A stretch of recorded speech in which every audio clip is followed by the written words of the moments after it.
Actually, we were discussing regarding data types, and there we saw various data types. And in this class, I'll show you how different data types represent different things. For example, I have told you that byte is a data type, and it takes 1 byte in RAM, and therefore it can represent a range of number. And that number is -127 to -128 to +127. And listen, students. Okay, first of all, see the screen that I'm showing you, and then we'll continue from there. So this is what you can see on your screen, that byte is a data type, one of the data type, which takes 1 byte, and thus it can store this range of numbers. I mean, in any byte variable, suppose you are making byte A, then you can the smallest number that you can store is this, and the largest number is this. The same way in the sort data type, it takes 2 byte, and thus you can store minimum this much number and maximum this much number. The same way in int, which we normally use mostly, it takes 4 byte, and thus we can store the smallest number this and the largest number this. The similar way in long, it takes 8 byte, and thus it can store this range of number. Now the question is, how this, why only this range, why this?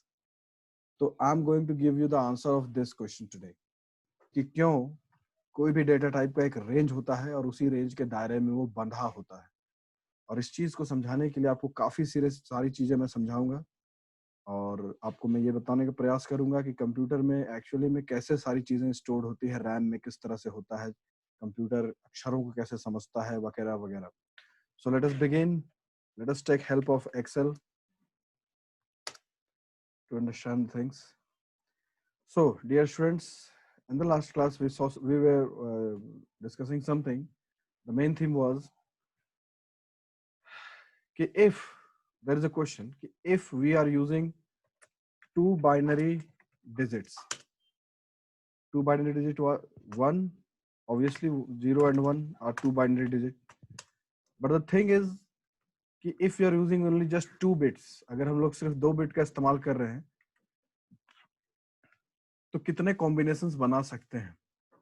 तो उसका जवाब था ये 0 0 0 1 0 0 पहला,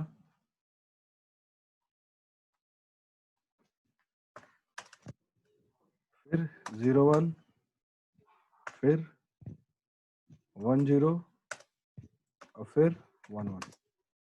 ये combination बन सकता है इसका।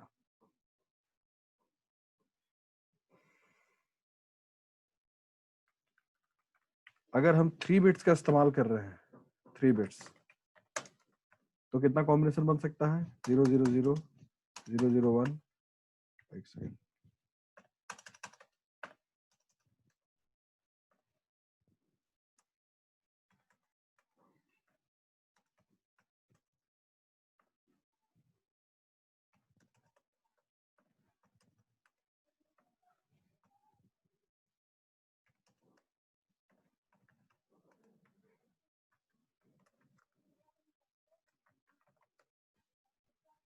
Eight combinations.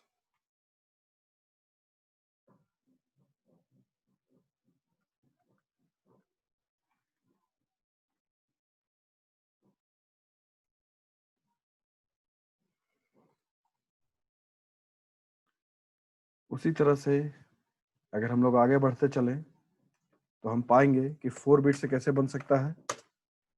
तो ये हम ऑफ कोर्स ऐसे बना सकते हैं कि भैया पहला कॉम्बिनेशन बनेगा 0 0 0, दूसरा कॉम्बिनेशन बनेगा 0 0 0 1, तीसरा कॉम्बिनेशन बनेगा 0 0 1 0, और इस तरह से हम आगे बढ़ सकते हैं।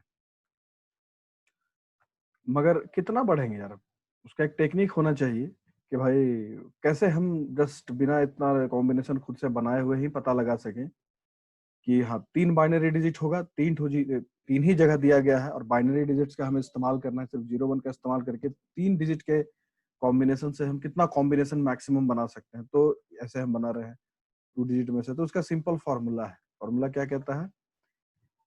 पावर निकालना पड़ता है, पावर।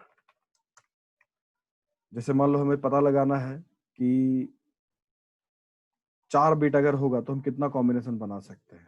तो उसका फॉर्मूला है 2 का पावर 4।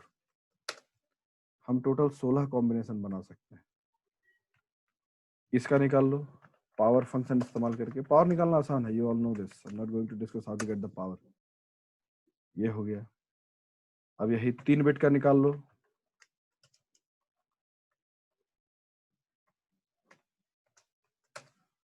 तो 8 कॉम्बिनेशन बना सकते हैं, जो कि हम लोग बना रहे हैं। 4 बिट से हम लोग 16 कॉम्बिनेशन बना सकते हैं, जो कि हम लोग बना रहे हैं। अब यही बढ़ते बढ़ते अगर हम लोग आ जाते हैं 7 बिट में, 7 बिट, तो कितना कॉम्बिनेशन बना सकते हैं? ऑब्वियसली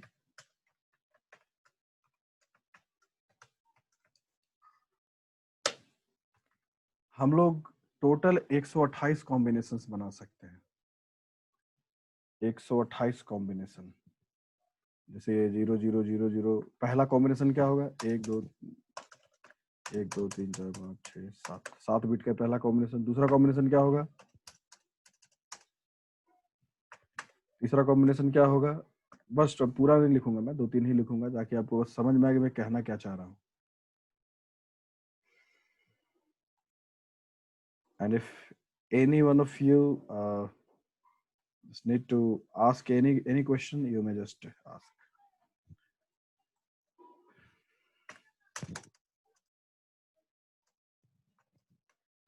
और इस तरह से हम बढ़ते चले जाएंगे और हमारा 0 1 का कॉम्बिनेशंस भी बढ़ता चला जाएगा। उसी तरह से अगर हम लोग 8 बिट का इस्तेमाल करेंगे तो कुछ नहीं भैया, वही करना है। पावर 2 का पावर 8 कर दो तो 256 आ रहा है। ठीक है, यही है। तो क्या हुआ? ये क्या क्या से समझे हम लोग? अभी आपको बहुत कुछ समझना है, इसलिए आराम से समझने का प्रयास करिए। सबसे पहले हम लोग देखेंगे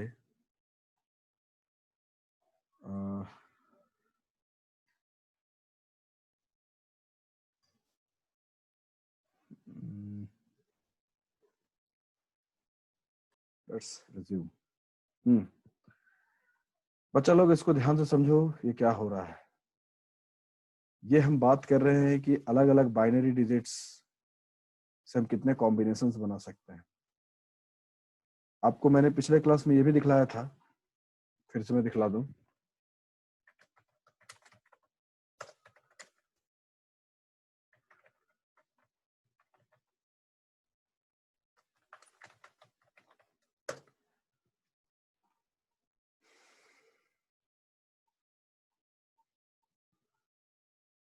कोडिंग स्टैंडर्ड्स कुछ कंप्यूटर फॉलो करता है। इसमें लिखा है क्या?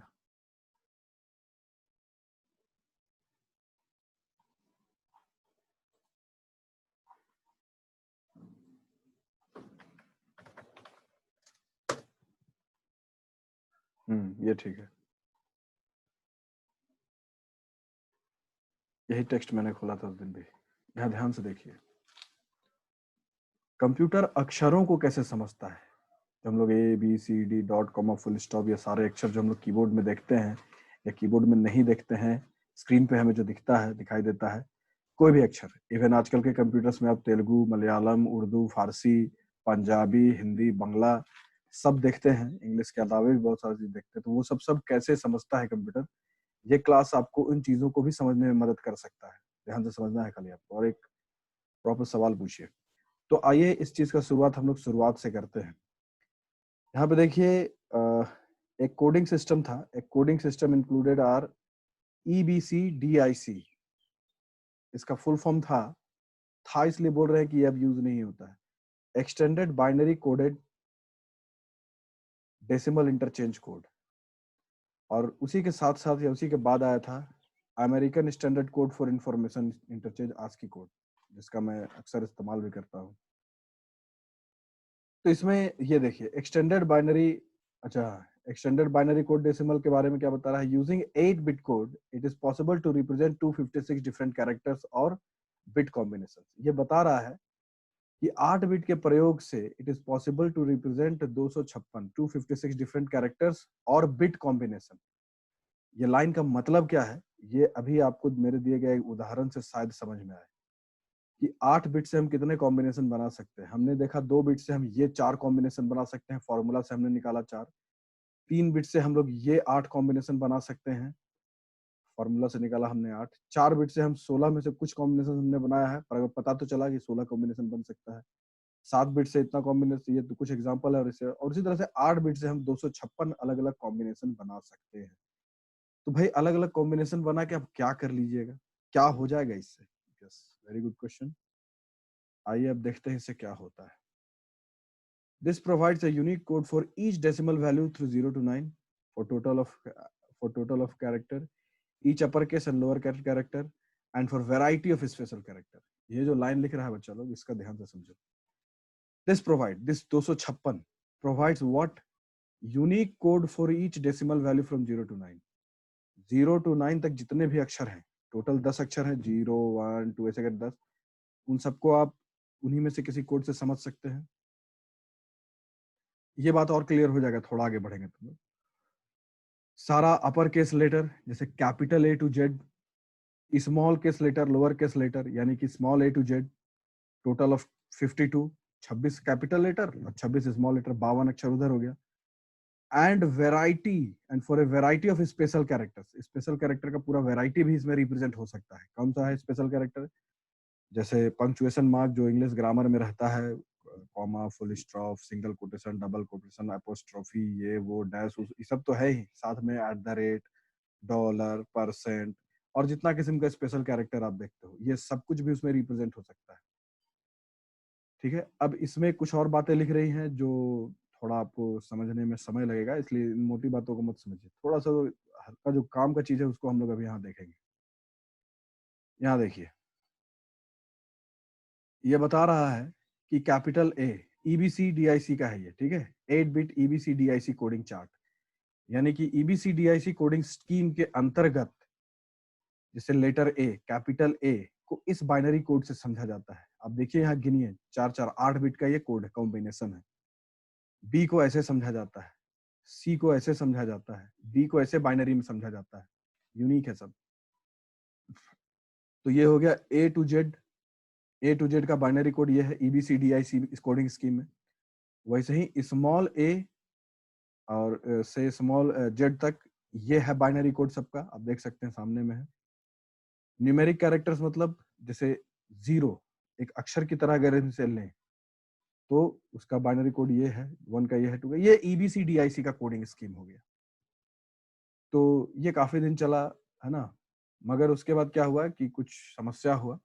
क्या समस्या हुआ वो सब जानना नहीं है। अब आइए अमेरिकन स्टैंडर्ड कोड के बारे में जानकारी हासिल करते हैं। Another 8-bit code known as American Standard Code for Information Interchange, pronounced as ASCII, was originally designed as 7-bit code. यानी ये कह रहा है कि जब ASCII कोड शुरू में आया था तो ये 7 बिट का ही था। अब एक बार 7 बिट का देख लीजिए हिसाब किताब, उसमें 128 कॉम्बिनेशन ही बन पाते थे। The purpose was to standardize a binary code to a given computer user capability of using several machines to process data regardless of the manufacturer. अब जो सबसे जरूरी बात है वो यही इसी लाइन में छुपा हुआ है। EBCDIC बहुत पुराना कोड है, इसमें डेट शायद लिखा हुआ ना हो, बहुत पहले का है ये, ठीक है।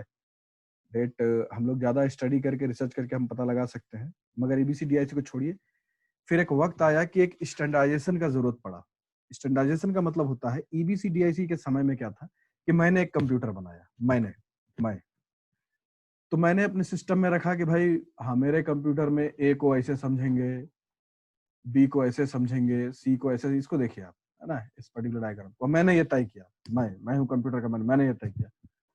अब मान लीजिए उस जमाने में 10 कंप्यूटर बनाने वाले आ गए, आया नहीं था मगर मान लो ऐसा, और सब अपना अपना कंप्यूटर में अपना अपना तय किया। हम तय किए कि ए हम 11000001 से समझेंगे, किसी और ने तय किया कि भाई मैं नहीं, मेरा कंप्यूटर में तुम्हारे ऐसा नहीं चलेगा, मेरे कंप्यूटर में ये दूसरा कोड से समझा जाएगा। तीसरे ने तय किया कि नहीं नहीं, मेरा तो और दूसरा तरीके से समझा जाएगा। तो इससे दिक्कत क्या होगा? दिक्कत ये होगा कि अगर मेरे कंप्यूटर का कोई डेटा है तो हम दूसरा मैन्युफैक्चरर का कंप्यूटर में डालेंगे या नहीं जा सकता है, क्योंकि मेरे कंप्यूटर में जिस तरह से ये समझा जा रहा है दूसरे के कंप्यूटर में उस तरह से नहीं समझा जा रहा है। डेटा माने डेटा का पोर्टेबिलिटी है ही नहीं, एक कंप्यूटर से दूसरे कंप्यूटर में वो जाने लायक नहीं है, क्योंकि वो स्टैंडर्ड फॉर्मेट में नहीं है। तो उसी क्रम में जरूरत महसूस हुआ। क्यों जरूरत महसूस हुआ? जब कंप्यूटर पूरा वर्ल्ड वाइड यूज होना शुरू हुआ, देश के अलग अलग कोने में यूज होना शुरू हुआ, तो फिर और बहुत सारे मैन्युफैक्चरर भी आने लगे कंप्यूटर्स बनाने को लेकर के। तो उस समय एक जरूरत महसूस हुई कि नहीं, अब स्टैंडर्ड फॉलो करने का समय है। तो उसी समय में ये अमेरिकन स्टैंडर्ड कोड का इजाद हुआ, और the main purpose was to standardize binary code to give computer user compatibility of using several machines to process data regardless of the manufacturer। यानी कि ये तय हुआ कि भैया अब अलग अलग तुम लोग क्या करते थे वो तो खत्म हो गया कहानी। अब क्या है कि हर एक कंप्यूटर किसी भी अक्षर को उसी तरीके से समझेगा, एक ही तरीके से समझेगा, ये एक स्टैंडर्ड तरीके से समझेगा। स्टैंडर्ड का यही मतलब भी होता है। तो यहाँ पर देखिए, IBM international business machines corporation अभी भी ये कंप्यूटर बनाता है, लेनोवो इसका साठगांठ है, हनीवेल, यूनिवैक, बरो, ये और भी बहुत कुछ, एंड सो ऑन, ये सारी